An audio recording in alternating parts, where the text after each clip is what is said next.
Entrepreneurship is the backbone of every country's economy.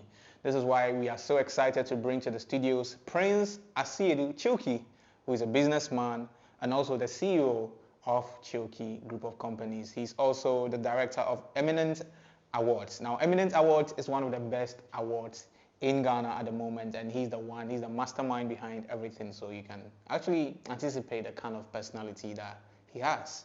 And I'm very excited because we are in a moment in our country that economic situations are not so favorable. So having people like that have had experience with regards to how to maintain, start, initiate, and to actually sustain a business, I believe it's very powerful, and it's an essential knowledge that every business person is supposed to know. So I'm very glad to present to you Prince Asiedu Chilky. Prince Chilky. Yes, sir. How are you doing? I'm awesome. Yourself? I'm very good.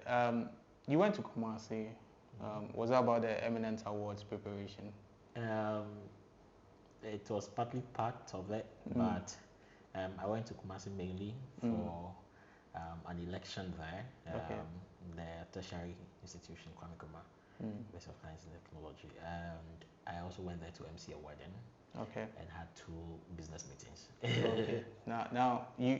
Okay, I'll come there because you have a lot of things that you are doing, and sometimes I wonder how you're able to combine everything. Yeah, we try. But you will come there. You will come there. My question for you is, growing up, there are certain experiences that people sort of go through that carves them to become, who, like for instance, me, who I'm seeing now. Yeah. Growing up, what do you think? What are the factors? What are the experiences that you think you had during childhood that sort of carved you to be this person that we are looking at? Okay, so I grew up in a home full of love and full of God. Okay. My parents made sure, they raised us with scriptures and compassion and love. They were very strict, which is, I'm a very disciplined person, so, and I got it from them. And above all, they are kind, very, and we are just 3 in number, but then they took care of other people. And that even better, or gave me the ideas of me establishing the Chilky Foundation and all that. So yeah, basically, and I'm from a business home as well. Business, political, kind of background. Background. Okay, so in these kind of homes, like your home, was the things that you learned that has contributed to whatever you're doing now, was it something that was unconsciously impacted on you? It was like conscious thing that we are impacting our kids with this? Your dad will sit you down and then take you through. It was like something you picked up from your dad. Yeah. So the person I talk to the most, sometimes it's hard to choose. I don't know if it's my mom or it's my dad, but I'm very close to both of them, and intentionally they will tell you that you have to learn this. The world is not like you're seeing it. You have to. So growing up, they sat us down and all that. And again, I learned a lot from my senior brother as well. Yes. Okay. Yeah. Okay. Okay. So let's hold that thought right now. Okay. There are some people that have not, let me put it this way, are not privileged to have these kind of upbringing that you had. Do you think that it's something that it can be learned later on, though you were not groomed with it? Is it something that you can sort of learn later on in life? Oh yes. So with me, I think when it comes to experience, no matter the background you're coming from, whether it was you had a single parenting, or you had double parent, or no parents at all, maybe you grew up with someone, a guardian or something like that. Whatever experience it was, see it as a privilege, because that particular experience, even if it was negative, you can turn it to become positive. So it doesn't matter the background you're coming from. Okay. Whatever you grew up with, consciously turn it to become positive. That's what I would say.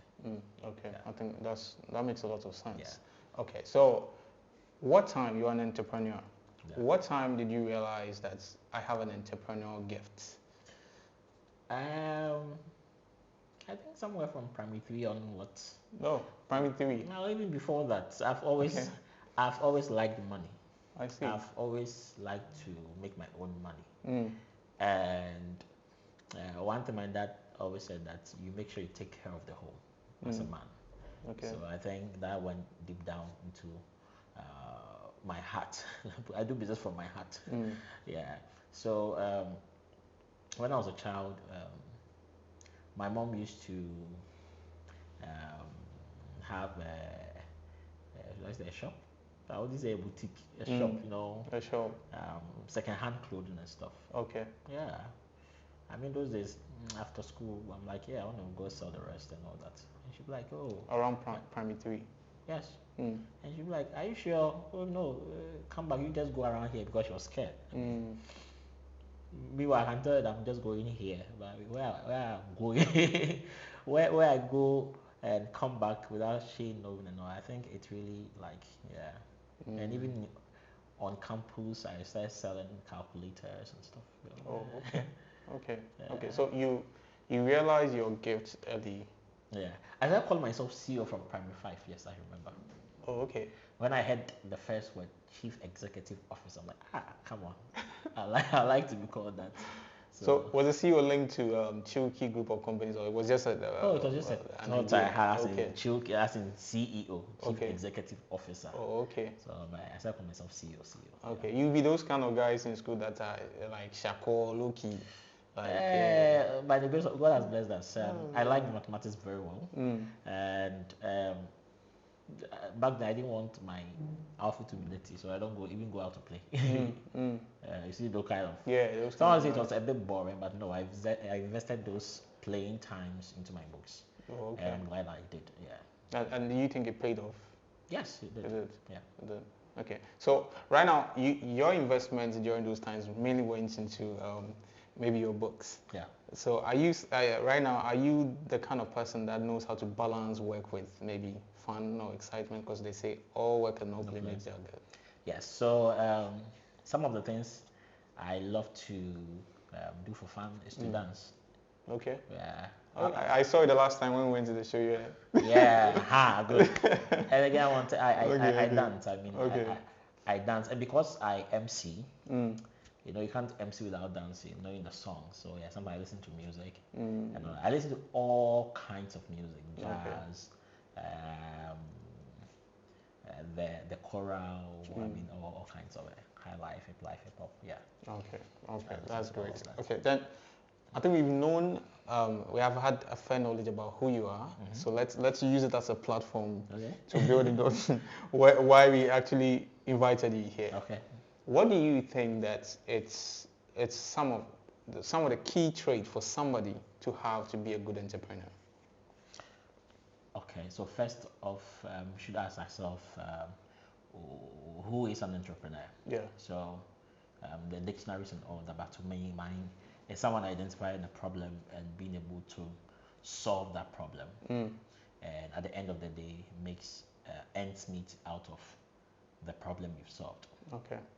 So, example, I'm in a community that everybody is everybody is a vegan. Okay. They don't eat meat. And I wake up and I set up a cold store. And the cold store I'm setting up, that most of the things I sell there is not fish, but then meat. I mean, at the end of the day, you won't make any impact. They don't take meat. Yeah. But then if you go into certain of vegetables and stuff, I mean, you always, because there is a need for that. Okay. So if you're able to solve that, they buy from you, you make money. So that's an entrepreneur. Now, the traits, once you're able to identify a problem and you solve that problem. Now, in Ghana, there are laws that governs us. A lot of people are doing businesses without having been certified. Some people are doing cereals and they are selling them without FDA approval and all that. Some people are doing skin stuff and they are not approved. Once you conceive an idea, the best thing is to go on the internet, search that the name you want to give to the product, is it in existence or not? If you're able to identify about 4 or 5 names, You go to the registrar's general department and you present it to them. They help you register it with the available name. Okay. Now that you have that, if it's product or consumables, that you need FDA approval, you proceed to do that. Okay. Now, after doing all the legal processes, now you come back to yourself. Where am I getting my raw materials? Depending on what you are doing.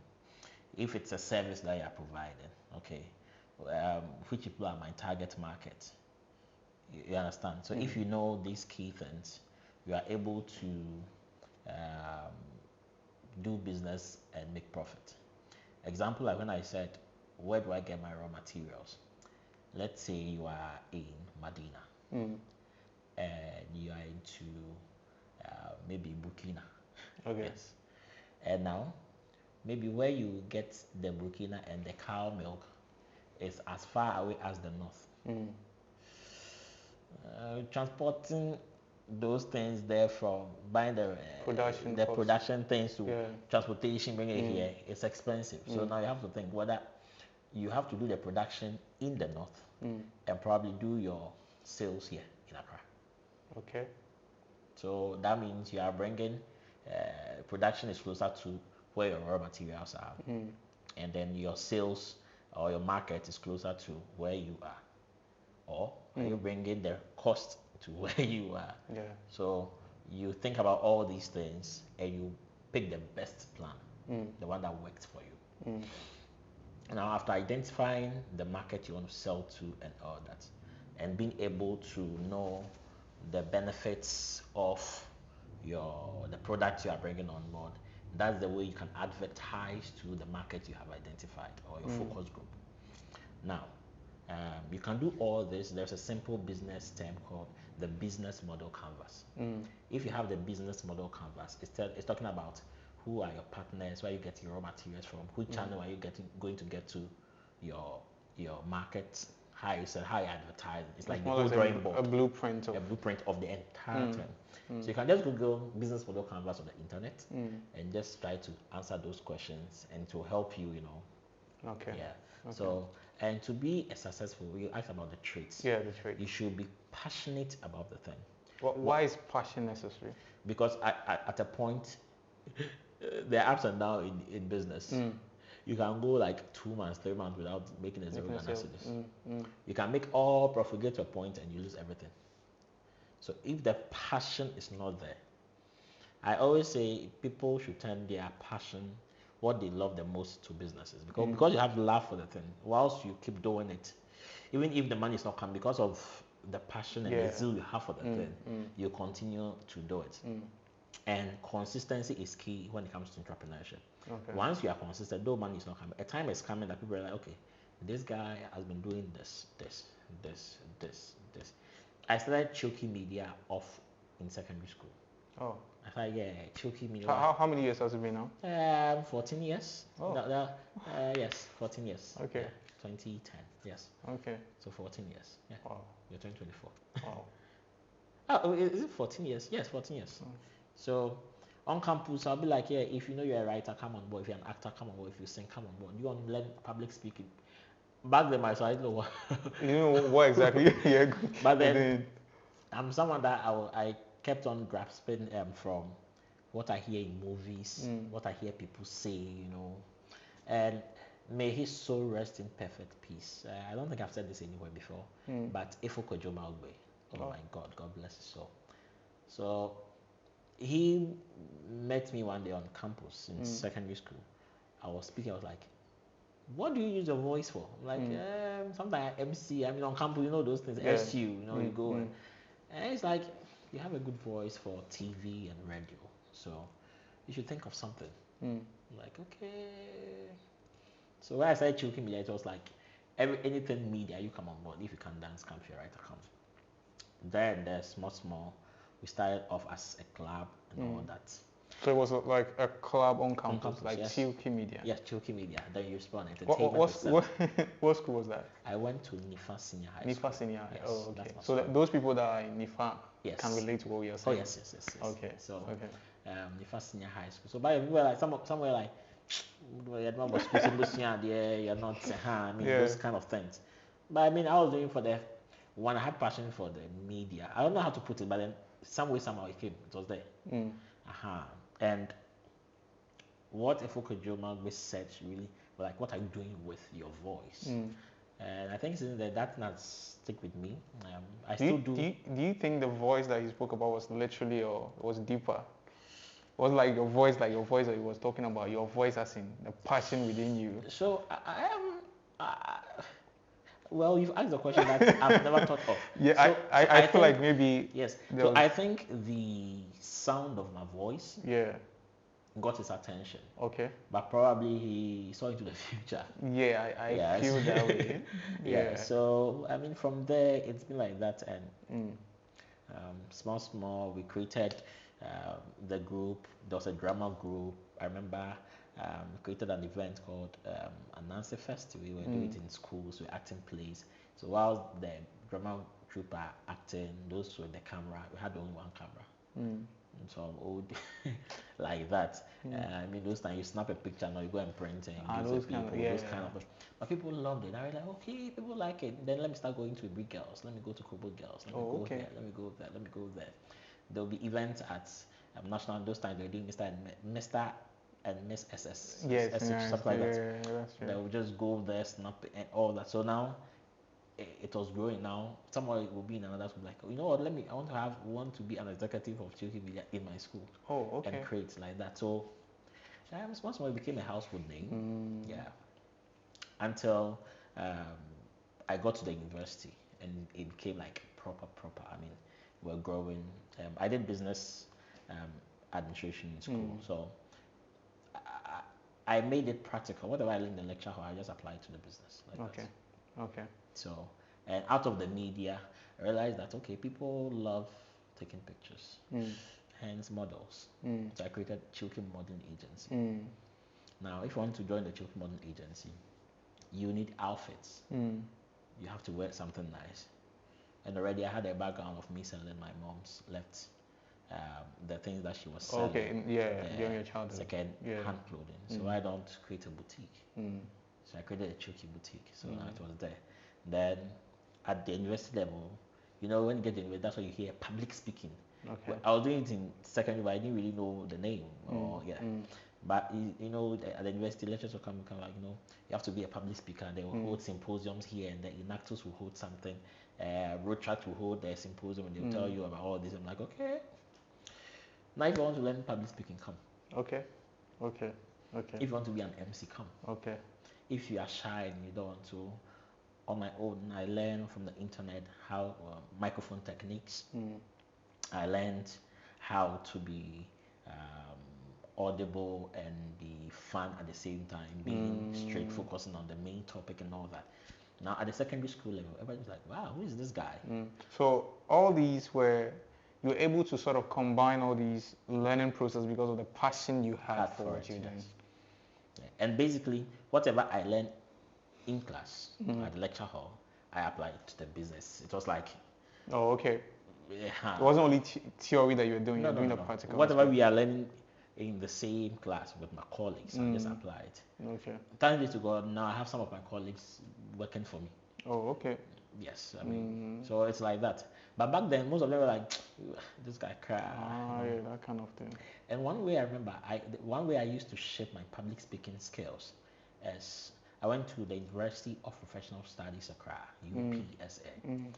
Now, when I was in UPSA, I come early, go to the notice, but people don't like reading in Ghana.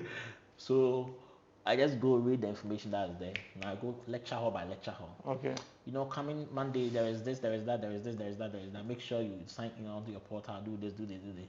So now I became a point of where people get their information. So now everybody want to have your number. Okay. And they having my, as at then I didn't know I was building something called my social capital. I didn't know.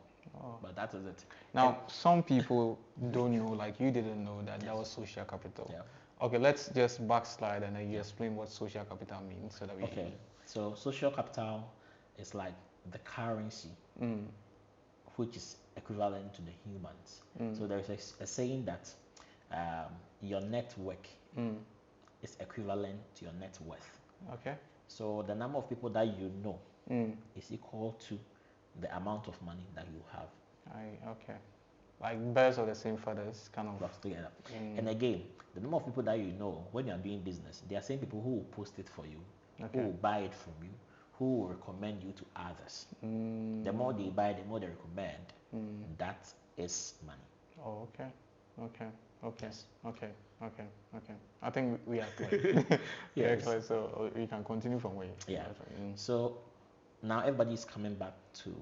So even after school, someone will be like, Charlie Chilky, I can't marry you. I'm like, oh sure. Let's do the wedding. Oh, please, I need this information. I need that information. Do you have a link to this? Do you have a link to that? And because we're on campus and they knew me, and the number, I've not changed that number, it's still there. Okay. So anytime they need something, they go, this guy crowd was there. Okay. Now they are in different fields doing different things. So I'm linked to them because we have the numbers. So I might not be into maybe engineering, but have people who are into engineering. Hence, if a client needs something which is engineering, oh, of course, come, I'm an agency, come. Okay. I'll link you to that engineering. Oh, okay. So it's like the number keeps growing every day. So now, using what happened on campus, growing all that, now students want to believe in you. They want you to become their leader or something. So I joined NUGS General Secretary. I became the NUGS General Secretary, NUGS, National Union of Ghana Students. Okay. And we did our best back then. So that's when you started going to student politics? Yes. Let me say proper. But I mean, primary GHS, Asiedu, once you like book, they try to. But that is where the politics that happens at the the university level. It's like what happens at the national level. The backbiting, the strategies. I learned a lot from there, basically. And it's shaped, or it has transformed to my business. For me, anything I do or that happens to me, I apply to my business. Okay. And that helps me like a lot. Okay. Yeah. Okay. So it was all part of the traits that you developed in actually becoming a good entrepreneur. Yeah. So I'm guessing people that also aspire to have sustainable businesses should probably look at some of the things you've outlined. Yeah. Okay. That's great. But one of the key things, I think the biggest obstacles in Ghana here is capital. Where to get a capital to start a business. Yeah. And is it possible to actually start a business without any capital? Okay. Is it feasible? So I was on an interview and someone brought this up. And I always say, we already mentioned that the number of people that you know is equivalent to the money that you have. So capital does not necessarily mean cash. Okay. It can be a person, a link that you have and all that. Now, how you explore that link that you have depends on you. Personally, especially when you're into services, you can start with like 0 Ghana cedis. For example, if you are into production, you would still need money to put in there. So hence, what can you do which is service, which can lead you to have amass some money to invest. Start. Now, you can start a business and you might not have money. Someone might have the money, might not have the interest and all that. It's up to you to master how you can convince the person to invest that money. More like a partnership. Good. So that's it, partnership. So if you don't have the capital, find a partner. Now it's up to you to lay down what kind of partner you're looking for. Do you want an active partner or a dormant partner? A partner who just bring in the cash, then you share, you split. And you make sure that you apply the law, always. What's the law? The law. Now, you want to sign a contract with someone which should have legal intentions. Because human beings in nature are selfish. Of course. It might start off like, oh, I'm just helping you. But then when it becomes very profitable, you'll be like, okay, I put my money in there, so where is mine? So be clear on it. Sign a document, have a contractual agreement. There should be a witness. These are the characteristics of a contract. There should be a witness. Both of you should have consensus. You should have legal intention that when one person to the party breaks it, the person it is suable in the law courts and all of that. So you do that, and then you can start. Now, if it is services, example, now I've worked for people for free, and someone will say, why should I work for someone for free? Yeah. When you work for people and they don't even pay you money, from those very events or things that you do, you get what we call goodwill. Okay.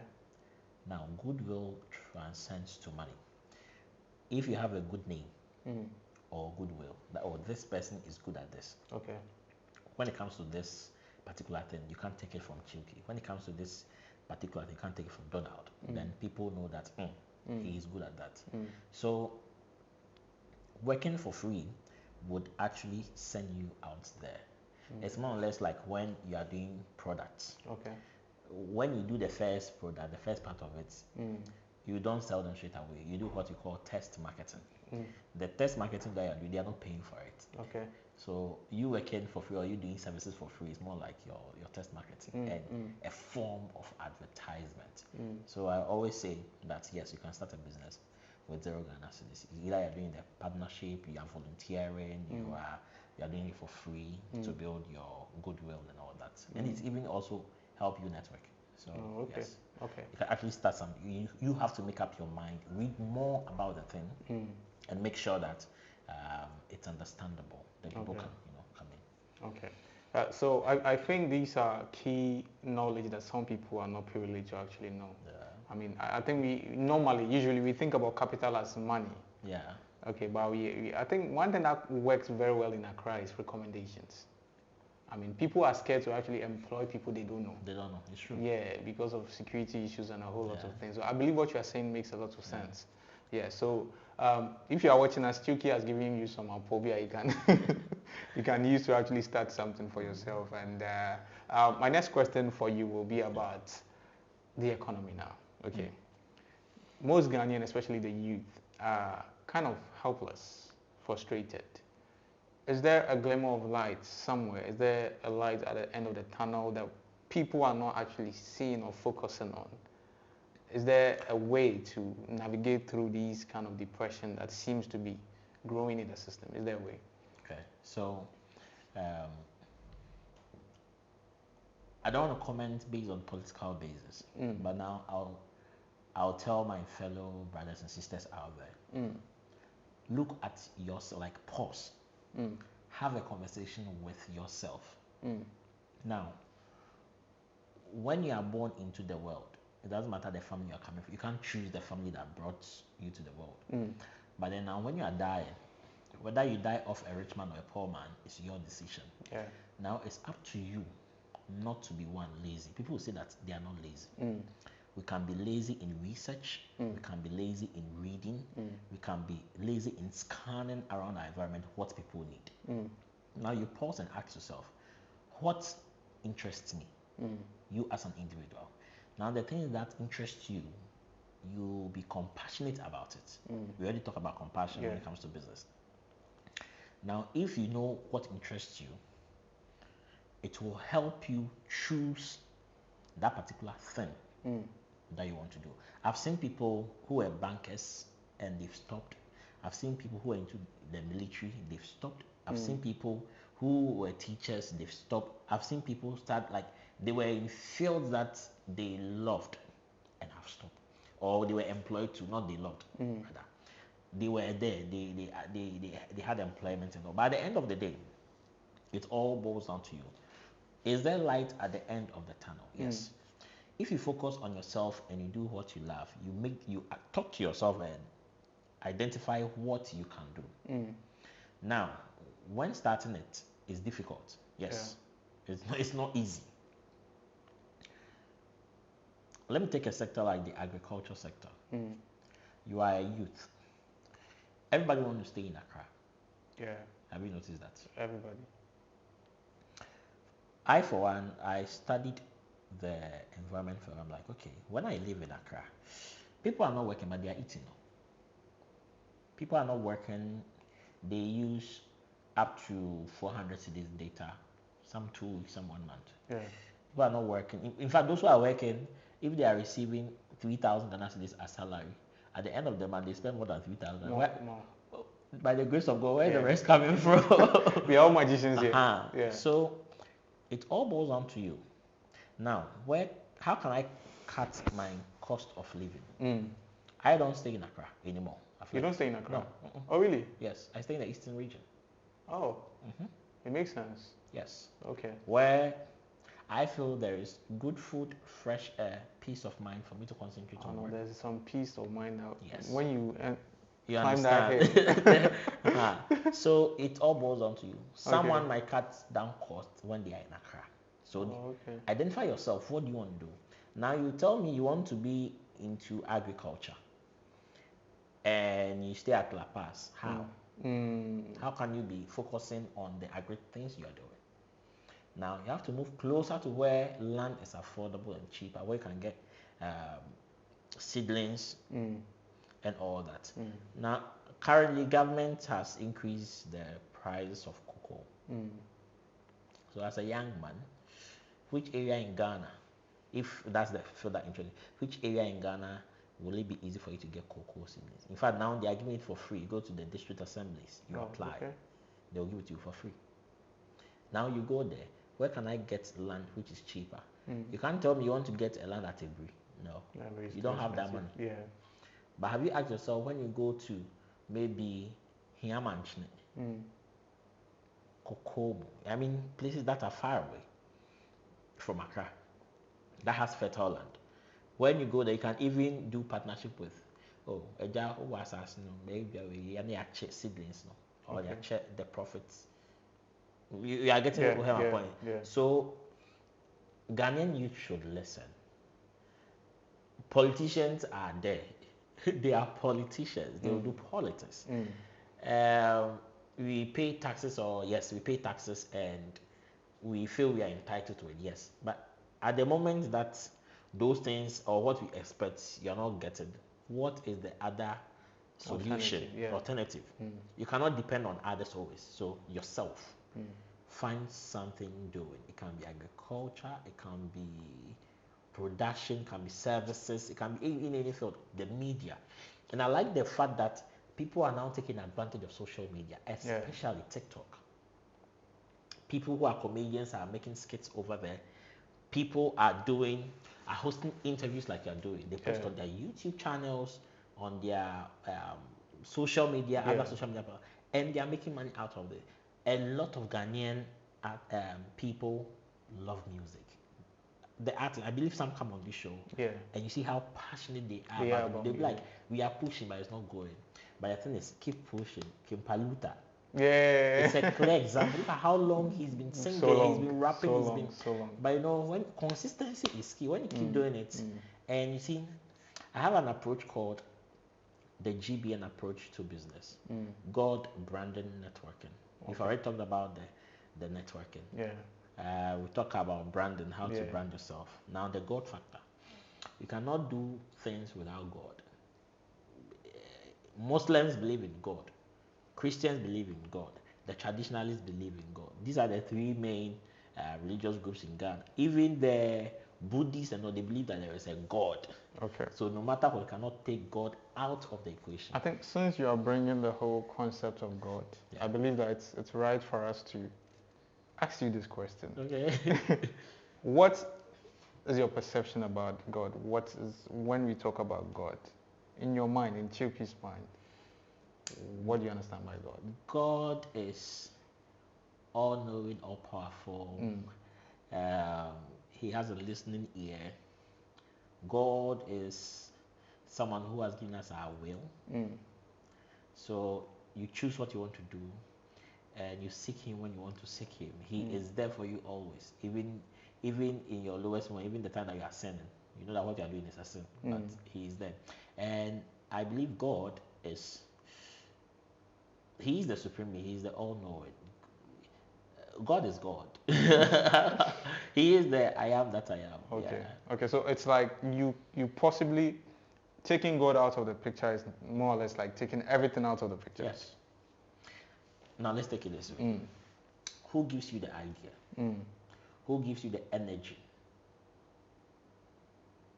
who will give you that favor for people to be linked to you?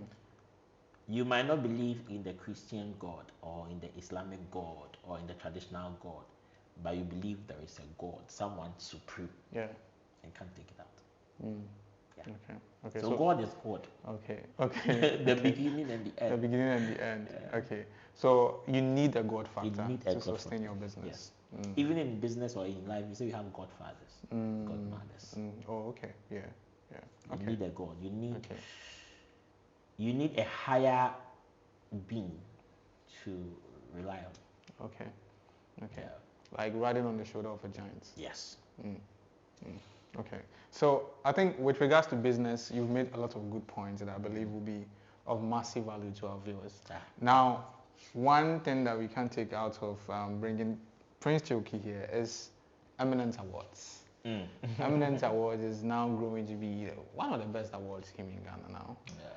And he's the mastermind behind it. So let's ask Prince Chilky, what's the inspiration behind Eminent Awards? So when COVID came, that was when I realized that people have been saying Ghanaian youth are lazy and all that. I realized that we are not at all. Okay. Even in COVID, people were coming out with innovative ideas. Yeah. Like, I was mesmerized myself. I was like, wow. You'll be there, someone will tell you, Senior, if we can do this and this and that, don't you think? I'm like, okay. So that means when COVID sent us all back home and we're in our homes, all of us went back to our drawing board. It goes back to when I said we should talk to ourselves, have that alone time. People think I'm an extrovert, but I'm an introvert. Oh. I draw my energy from within. I love to be alone in my space to think, to plan. So when people were coming up, I'm like, wow, now that COVID is in. I want to ask a question, but I feel if I ask, it's going to be another series of conversations. But I'll ask because I think it's important. Yeah. There is solitude and there's loneliness. Okay, and I feel, especially in our generation, because of the emergence of phones, and people don't have the time to actually have that kind of reflective moment with themselves. Because the little moment you're picking up your phone, you are streaming ideas from other people and stuff. So it's very difficult to actually find a young person, a young woman, sitting and thinking about their life. Like there are people that, when their phone is on in their hand, they feel like it's like an addiction. Yeah. Like they don't want to even come close to their own thoughts. Yeah. So what do you think is playing out in this scenario? Is it that people are actually scared of going deep within themselves to face their problem? Because I spoke to someone and the person saying that the moment her phone is off, she has to actually think about her future, and it's depressing. So she can't even put her phone down. Whenever she's chatting, she's charging it on the phone. So talking about solitude and reflection, what do you think? Are there ways to actually do this effectively? So let's use TikTok for example. If you're not careful, you spend 6 hours there without you knowing whether you're doing TikTok live or you are just going through posts. And those short movies they put on there, my God, you'll be addicted to. But should that stop us from being on social media? No. It's come down to self-discipline and knowing yourself. Majority of us don't know ourselves. When you get to know yourself, it will help you plan what you do at what point and what not to do at what point. Around 1 a.m., 2 a.m., 3 a.m., I think that's the time that I really have time for you to pick calls, me personally. Yes. And it's around that time that I reflect the most, when the whole environment is quiet, with night comes with a particular thing. Yeah. I know people who go to the beach just to reflect. I know people who just listen to music just to reflect. So it's a conscious decision of you to be like, let me think about this. Things don't just happen. People don't become successful overnight because it's just happened. it's a conscious effort. The earlier we learn that we have to be conscious of ourselves and be intentional about the things that we do, the better for us all. So, should we stop using the phones? No. How can I reflect? Let me put this phone off for 15 minutes every day and just focus on myself. Some people, when they're even eating, they are scrolling. Not some people, most people. So, I believe when they are taking their shower, they don't go into the shower with their phones. I mean, when the water is pouring on you. That's the only way. If you are using the pail to take the water on it, I don't believe you have the phone. Some actually have phone stands. Oh Jesus! But I mean, there's that point that you put the phone away. Okay. And reflecting, you can do reflection if you consciously say, "I'll pray every day." Phones have made a lot of people have stopped praying. A lot. Yeah, that's true. When consciously say, "Oh, I'm waking up this morning. Let me pray for 5 to 10 minutes. Let me reflect on myself for 5 minutes." So you just give 15 minutes to God and yourself. And let's practice this for 21 days. It will become practical, a habit chore to become part of us, and we'll keep reflecting. Oh, okay. So there's hope for the future. Yeah. Okay. I think we've entered that portal now. We can come back from that portal and then continue where you left off with regards to how you, are able to reflect on things to reach the Eminent Award inspiration. Yeah. So during that time, I'm like, okay, what can I personally do to motivate people that what you are doing is good, keep on doing it? Okay. So I was having a conversation with my big brother. It just dropped like that. Okay. The voice came like this: Eminent Awards, celebrating excellence, encouraging hard work and creativity. People had become very creative during that time. People were finding different ways to make sure even the nose masks that were selling, people were important. People were now learning how to import things. I mean, so like, okay, let's do it. So I just heard the voice. I just said it came like that: Eminent Awards, celebrating excellence, encouraging hard work and creativity. Color of the plug, how the plug is supposed to look like. It just came like that. So instantly, my brother was like, "Why am I off? Like, seeing what he was talking to me about." So I just like, "Big bro, a minute." So I called my designer and said to him, like, "You know what? Let's start doing. Do this logo for me. I'll send you a picture." So I just sketched what I saw and sent it to him. Oh. Then he just, I labeled, this is yellow and all that. In business, you might not be able to do everything. I'm not a graphic designer, hence I work with people. Okay. So in business, you delegate and all that. So the head of the graphic department, I sent it to him, and then he just did the logo and all that. Then I discussed with my brother, when you do awards, so the first thing he said was like, "Oh, awards are a baby Ghana." Yeah. So I'm like, okay, how would I make mine different and make sure this is? So I started off after he did the design and all. The thing came in the evening, just Sunday. Monday, I was at Registrar General. Oh, wow. To register the name, and I realized it wasn't there. Wow. The name, you see, when you hear Eminent Award, it sounds like an old award. I'm surprised you said the name wasn't there. Yeah, because it sounds like like a veteran award stuff. Yeah. So I think it's a direct inspiration. From so you see, God lives. Yeah. You can't take it away from Him. Yeah. So now you've established the award. Yeah. So far, are you satisfied with the impact you've been able to make with this? Yes. Oh yes. To the glory of God. I remember the first batch of people that won the award. They're like, "Hey, Chairman, thank you. Thank you. And the way you are saying, people think it was like an old thing. They won. Someone went on Alpha R to give a testimony that she's won Eminent Awards. Okay. So people are like, why should you win an award and go to church to? I think that's personal. Yes. Then I asked her, she was like, "You have zero idea. After I took that award, the businesses that are coming, and she's put on her profile on social media that are coming. Once people go up and say, "Oh, you've won Eminent Awards," oh, then you are authentic. Okay. So that alone should tell me or us all that we are doing something very positive. Okay. And when you come to Eminent Awards, an example, you tell me you're an entrepreneur or you do this. We are awarding legal businesses. Okay. When it comes to artisans and all that, how long have you done the thing? Do you have the passion for it? Is there quality in there?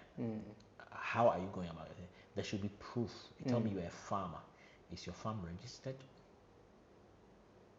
So anybody that comes on, I'm like, oh please, I want to file for nomination this year. Then the next question is, are you registered?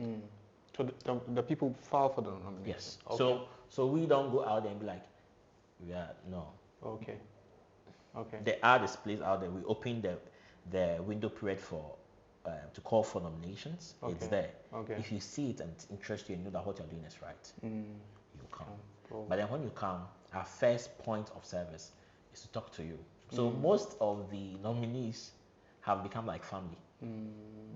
Majority of them.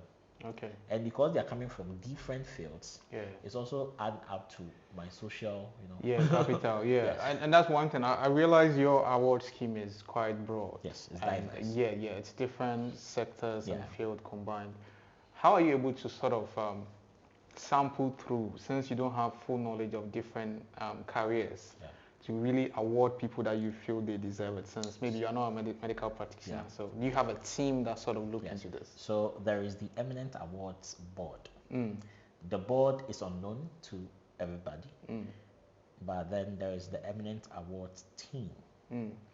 The team is made up of the research department. So the research department, they are the ones to confirm from our sources from the registered donor. Is it true that this person is registered? Okay. You tell us you have a farm at Narelugu, so we contact our person who is at Narelugu. Oh, okay. So we've made sure that we have regional executives, and in the region, they also have their districts. Okay. So it's easier to confirm what the person does. Okay. You can't be like you are in Accra and you are doing awards. You are not doing Accra Awards. It's Eminent Awards is for the entire country. And we are happy to announce that in the coming few Nigeria. months. Yes. Yeah, I think I saw this in the coming few months, we'll be doing Eminent Awards Nigeria. We are making waves in Cameroon as well. That's good. The dream is to be in every African country, and then when God permits, something very good, very nice is coming for the whole of Africa. I believe. Yes. I believe it will happen. Amen.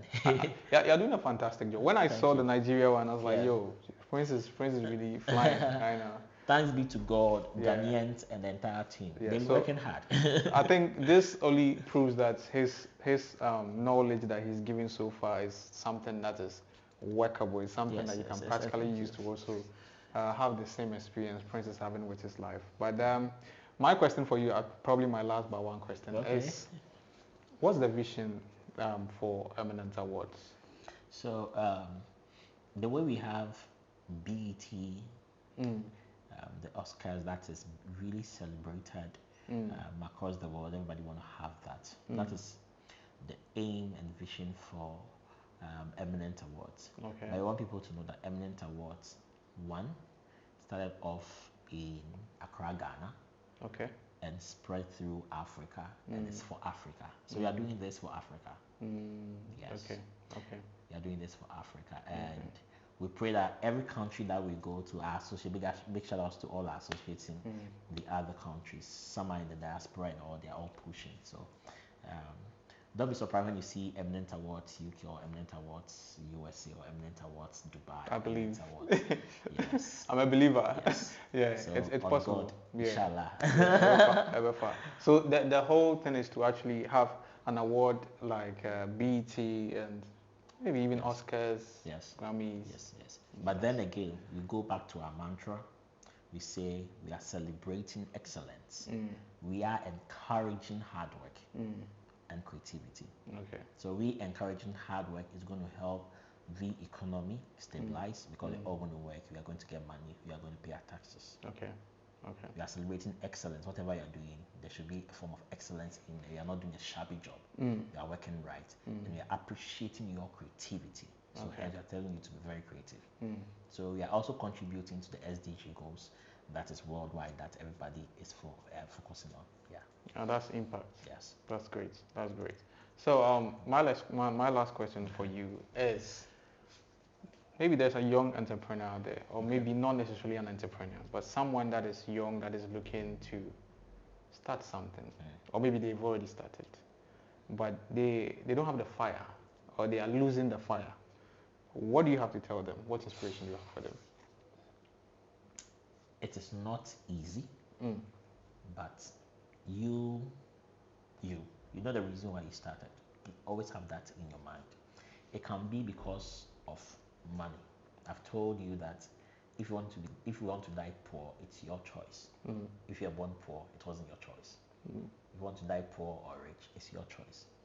That alone should always ignite the fire in you. But you know something? If no one believes in you, believe in yourself, because you can do it. And let me take a saying from the International Youth Empowerment Summit, IS. The mantra is, I will, I can, and I must. Chant this to yourself every day. Don't let that fire die, because the moment you stop working, you've killed a whole generation. Be the change of your family name. Yeah. That will qualify to be maybe if this live had a closing ceremony. Yes. That's probably we will sign out with that. Anyway, so it's been an awesome interview, but we have a closing tradition whereby you pick a card, and then this card has some fun questions that you can answer. So you pick one card and then you answer the question. Okay. Okay. So the question here is, Prince Asiedu Chilky, in what ways are you privileged? Hey, I'm alive. I'm privileged to be here. People have brilliant ideas. They have money. They have all the connections, and they are the morgue, or they've been buried. So I'm privileged. I thank God that I'm still alive and healthy. Yes. Okay. So I think that's a lot, makes a lot of sense, because without life you can't basically achieve anything. So Charlie, it's been a very impactful interview, and I hope you've taken one or two things from it. And Prince Asiedu Chilky, Charlie, you can check him out on social media, Instagram, TikTok. I mean, everywhere. That's Prince Chilky. Yeah, Prince Chilky. Prince. Yes. Chilky. Yes. When's the next Eminent Awards? So Eminent Awards every year is scheduled for the last Saturday of October. Okay. That is Ghana. Okay. So this year it's happening on Saturday, 26th October 2024. The venue will be in the capital of Accra. Okay. But we will communicate it. We are looking at the Wesley Towers, or we will do the Nat Hall. Okay. The main one. Okay. So if you're watching, make sure you come around and let's connect on social media. I like connecting. I like expanding my social capital. Okay. So feel free to text me on all the platforms, Prince Chilky, everywhere. And I'm sure KDM Studios will definitely be invited. Oh yes, you'll be there. And I want to use this opportunity to say thank you very much for having me here on this very big platform. I've seen previous interviews, and I'm humbled. I'm humbled to be here. I'm humbled to be here. Okay, we also thank you for passing through, and most importantly, our guests are so important to us, because we feel the things you've shared here are things that probably some people will pay at a seminar to actually. Yes. Anyways, I do consulting one-on-one. So if you come, we talk about your business, you grow your business, you do the business plan and all that, and you pay something little. Something little. Okay. So Charlie, thank you for doing this with us, and we'll definitely see you some other time. Take care.